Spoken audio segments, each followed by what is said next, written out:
in the sugar-sprinkled town of Sprinkleberry, where the streets smelled like cinnamon and candy canes grew like trees. There lived a very strange but brilliant turtle named Professor Wobble. He wore a tiny top hat that wobbled when he walked, round glasses that slid down his nose, and a lab coat covered in chocolate smudges. Professor Wobble loved inventing odd gadget-ticklish toothbrushes, banana butter blasters, and singing spatulas, but his latest creation was his most exciting yet, the Donut-o-Matic 3000. This, my friends, is the future of breakfast, he declared, turning a big lever. The Donut-o-Matic didn't just bake donuts, it made dancing donuts. They wiggled, twirled, and pirouetted on their sugary little feet as soon as they popped out of the machine. Chocolate, jelly-filled, rainbow-sprinkled every donut had its own style. At first, everything was under control. The donuts wiggled politely on the trays, doing tiny ballerina spins. Then, a little spark from the machine made the jelly-filled donuts giggle, and suddenly, the entire batch exploded into a full-blown dance party. Donuts slid across countertops, bounced off chairs, and even performed synchronized spins around the kitchen. Sprinkles flew like confetti.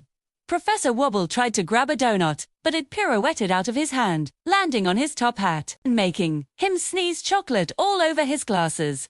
"Steady, steady, steady," he muttered, chasing a particularly enthusiastic chocolate donut that had started a conga line across the floor. Soon, the laboratory became pure chaos. Sir Nibbles, a nap-loving hamster, was caught rolling inside a jelly-filled donut, squeaking in surprise. Rainbow sprinkles rained from the ceiling. The cookies on the shelves tried to dance along.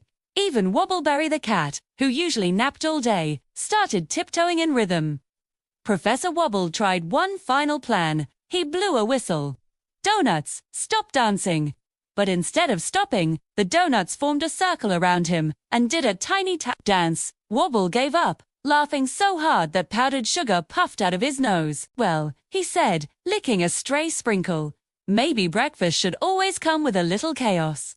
From that day on, every morning in Sprinkleberry began with dancing donuts, giggling inventors, and a tiny bit of sticky chaos. Children, animals, and even a few grumpy adults came by just to watch the donuts perform pirouettes and flips. And Professor Wobble, he learned that the silliest inventions often bring the most happiness.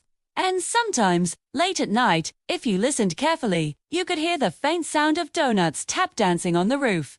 Thanks for listening to our story. If you enjoyed Professor Wobble's adventure, don't forget to like and subscribe for more fun tales. See you next time.